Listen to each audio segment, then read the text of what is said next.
tous, ravis de vous retrouver sur Monaco Info. Un large volet culturel sera développé dans cette édition. En voici les titres. Nous ouvrirons ce journal avec la Monaco Méditerranée Foundation qui a terminé son cycle de conférences. Nous continuerons avec la fête russe célébrée en principauté. Nous rencontrerons la danseuse étoile russe Svetlana Zakharova. Nous assisterons à la conférence débat des entrepreneurs et des dirigeants chrétiens. Et pour terminer, nous parlerons de la nouvelle exposition photo de l'artiste Karine Tomaselli. Le cycle de conférences 2015-2016 de la Monaco Méditerranée Foundation se termine et c'est Hubert Védrine qui est venu en tant que grand témoin à cette ultime conférence avant la trêve estivale. Son propos « Un monde, une crise », Frédéric Elion l'a rencontré. Le monde en crise est remarquable par le fait qu'il y a un S, plusieurs crises. Donc je soulignerai le fait que la façon dont le monde a évolué depuis notamment la fin de l'Union soviétique, donc depuis le début des années 90, n'a pas tellement de rapport avec ce que les Occidentaux ont cru ou espéré. Après, je distinguerai entre les Américains et les Européens. Il y a pas mal de nuances, mais en gros, on n'est pas encore dans la communauté internationale. La mondialisation n'a pas été heureuse pour tout le monde. Le compte à rebours écologique est maintenant ressenti, on ne peut pas ne pas s'en occuper sérieusement. Ça ne concerne pas d'ailleurs que le climat. L'Europe n'est pas devenue une France en plus grand, je dis ça pour les Français, et ni non plus un lieu de concorde et de convergence parce qu'elle est tiraillée dans tous les sens. Beaucoup d'interrogations. Il y a les convulsions au sein de l'islam de plusieurs natures, les demandes d'asile à cause des guerres civiles genre Syrie, les mouvements migratoires qui touchent surtout l'Afrique, mais enfin aussi l'Europe, une incertitude sur là où vont les États-Unis, donc il y a beaucoup de choses. J'ai pas une vision catastrophiste, mais je ne peux pas annoncer un monde calme. Pour ceux qui font du bateau, ça veut dire force 5-6 tout le temps. On n'est pas en mer calme, mais je ne pense pas que ça va se transformer en ouragan, en cyclone, en tempête absolue. Donc après, il faut naviguer dans tout ça. Chacun, à sa place, doit faire quelque chose. Par exemple, dans l'affaire européenne, les peuples sont en train de décrocher du projet. Je ne parle pas des hostiles, je parle des gens devenus simplement sceptiques ou allergiques. Tout le monde décroche. Donc il y a une réponse à apporter. En matière de crise aussi, et quelque chose en ce moment qui fait beaucoup de bruit, c'est le terrorisme. Le terrorisme est en gros lié à l'islam, même s'il y a des cas particuliers pour des questions psychiatriques, vous voyez. Mais enfin, c'est quand même lié à ça. Donc il y a la dimension policière, la dimension militaire, la dimension économique, mais aussi la dimension religieuse. Mais ça, ce n'est pas les gouvernements d'Europe qui peuvent répondre à une évolution et à ce qui se passe en Afghanistan, ou Nigeria ou Indonésie. Donc il faut faire converger toutes ces réponses. Ouvrons un volet culture à présent. Un an après l'année de la Russie en principauté, la communauté russe célébrait sa fête nationale au Yacht Club de Monaco. Alexandra Pani y assistait. Le 12 juin est depuis plus de 20 ans en Russie un jour de fête. Il s'agit précisément de la fête de la souveraineté de la Fédération de Russie. La communauté russe établie en principauté a souhaité organiser une grande soirée au Yacht Club de Monaco, en présence notamment de son Altesse Sérénissime le Prince Albert II, mais également de son Excellence l'ambassadeur de Russie à Monaco, Alexander Orlov. C'est une fête, mais c'est une fête qui a été établie en 1994 et qui marque l'adoption de la nouvelle constitution de la Fédération de Russie. Alors c'est une fête officielle, il n'y a pas ni défilé militaire, c'est une fête, un jour férié où les gens font ce qu'ils veulent, mais il y a une ambiance de fête. La principauté et la Russie célèbrent cette année le 10e anniversaire de l'établissement des relations diplomatiques entre les deux pays. Un an et demi après l'année de la Russie à Monaco, cette soirée était également l'occasion de récompenser des personnalités monégasques qui ont pris part à cet événement. Le gouvernement de Russie a souhaité décorer certaines personnes par rapport à l'année de Russie et le rapport dans tous ces événements, donc notamment bien sûr son Excellence M. Fussor, qui était le commissaire de l'année. Ensuite, il y a Jean-Christophe Maillot qui a réussi à faire cet extraordinaire spectacle qu'on a vu tous, la Mégère apprivoisée. Ensuite, M. Thomas Fouilleron, qui a réalisé l'exposition avec les archives princiers et les archives de l'État de Russie. Et en fait, cette exposition est prévue de voyager au mois d'octobre à Moscou. Donc, elle devrait être présentée à Moscou cette année, ce qui permettra aux gens là-bas de voir un peu notre histoire commune. Il y a Madame Sylvie Biancheri, qui est directeur du Forum Grimaldi, qui est notre partenaire, de tous les ans. Je crois que l'année de la Russie à Monaco, qu'on a organisée ensemble avec nos amis monégasques l'année dernière, et qui était une très très grande réussite, a laissé de meilleurs souvenirs pour tous ceux qui ont vécu tous les événements.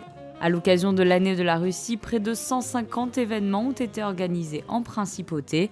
D'autres projets entre les deux pays vont prochainement voir le jour et continuer d'entretenir ces liens d'amitié. Le Grimaldi Forum annonce 2 soirées dédiées à la danseuse étoile russe Svetlana Zakharova.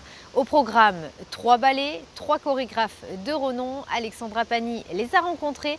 Ils reviennent avec elle sur cet important projet. À 37 ans, elle est considérée comme l'une des plus grandes danseuses classiques de son époque. Svetlana Zakharova débute sa carrière professionnelle à 17 ans au Mariinsky. Elle enchaîne alors les plus grands rôles comme Gisèle, Odile Odette ou encore Aurore. Elle poursuit ensuite sa carrière au théâtre du Bolchoï où elle devient prima ballerina. Elle se lance aujourd'hui un nouveau défi, monter un spectacle mêlant 3 ballets de 3 chorégraphes différents, Yuri Posokov, Patrick Debana et Marguerite Dolon.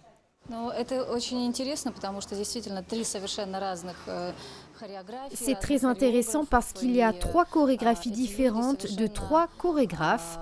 Ils sont tous justement très distincts les uns des autres. C'est un immense plaisir pour moi qu'ils soient aussi uniques. Cela me permet d'utiliser mon potentiel dans des styles et des interprétations variées.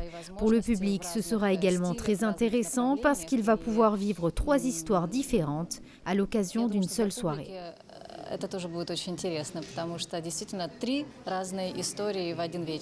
La première d'Amor a eu lieu à Modène. Il aura fallu près d'1 an pour mettre au point ce projet. Je voulais absolument faire quelque chose de totalement nouveau, quelque chose que le public n'avait jamais vu auparavant. J'ai donc commencé à chercher des nouveaux chorégraphes, des nouveaux metteurs en scène. Ce projet s'appelle Amor et ces 3 spectacles auxquels je vais participer sont tous liés au thème de l'amour. Svetlana Zakharova sera accompagnée dans ce ballet par 3 danseurs étoiles du Bolchoï, Denis Rodkin, Mikhail Loboukin et Denis Savin. Le rendez-vous est donc pris pour les 6 et 7 juillet sur la scène du Grimaldi Forum. Prenons la direction du Novotel à présent. L'établissement accueillait la semaine dernière une conférence débat réunissant les membres des dirigeants et des entrepreneurs chrétiens. Frédéric Elion vous en dit plus. Les entrepreneurs et dirigeants chrétiens, c'est un mouvement qui rassemble en France 3200 membres répartis en 300 équipes locales, un mouvement en croissance forte avec 1000 nouveaux adhérents depuis 2 ans. La principauté ne déroge pas à la règle avec 2 équipes actives. Ces équipes se réunissent 1 fois par mois. La semaine dernière, celle de Monaco organisait une conférence débat au Novotel.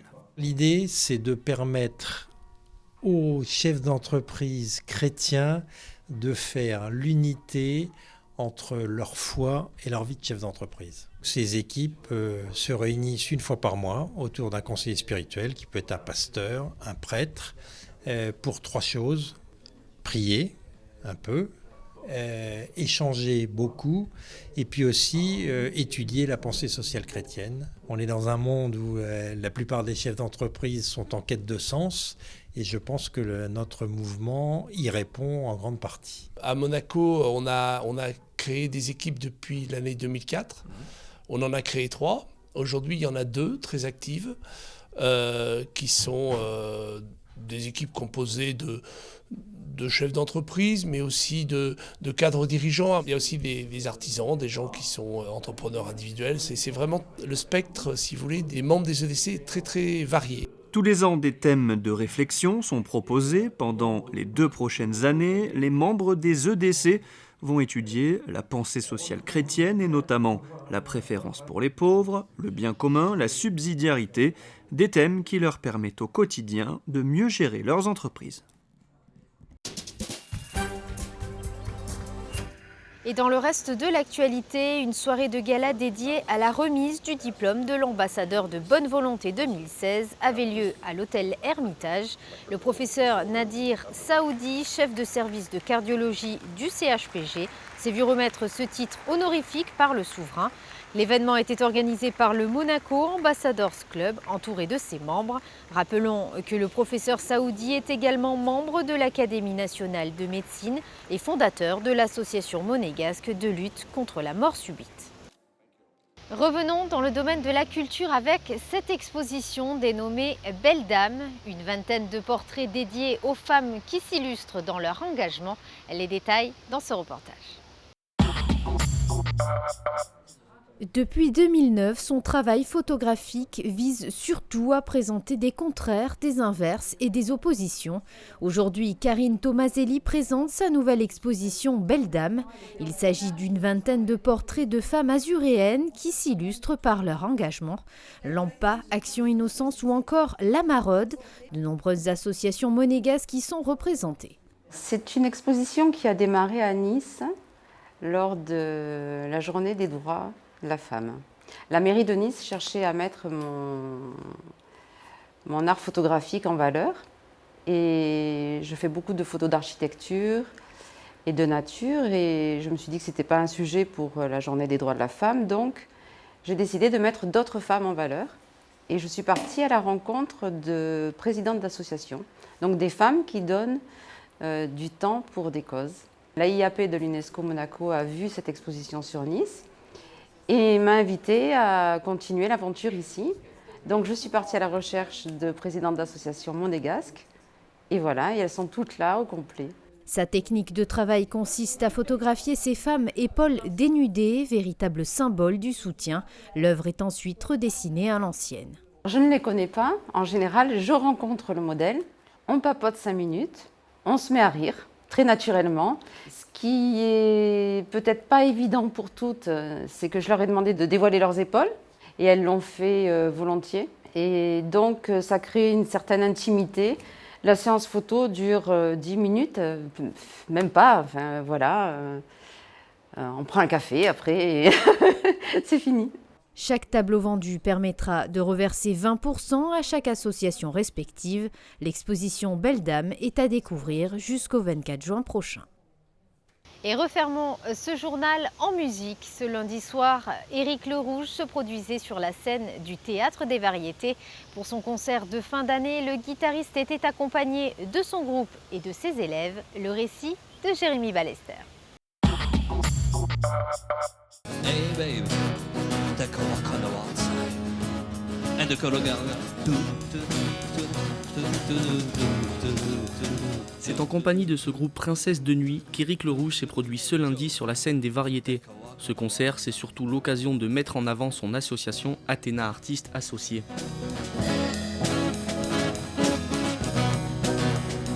C'est une association que j'ai créée avec ma sœur en 2001. Qui avait pour but un peu de valoriser les artistes de la principauté de Monaco dans l'amitié de la musique, du théâtre, de la sonorisation, de la peinture, etc. Et donc voilà, et donc là j'en suis à mon 14e spectacle au Théâtre des Variétés. Donc c'est une soirée que j'organise une fois par an pour les élèves qui prennent des cours de musique, de chant, de basse toute l'année.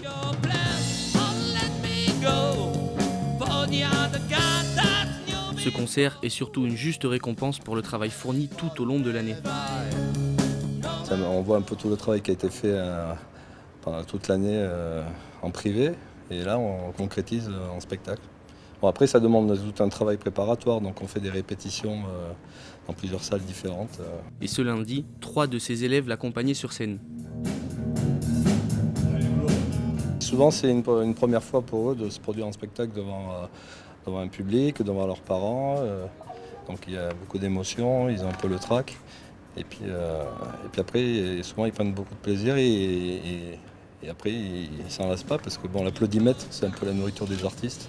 Au programme de la soirée, des classiques avec du Jimi Hendrix et les Pink Floyd, mais aussi du moderne avec des reprises de Stromae et Black M.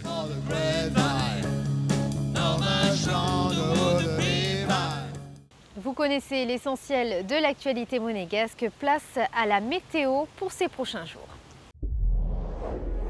Découvrez la météo avec Eclectic, Galerie, Interior Design, Art and Gifts.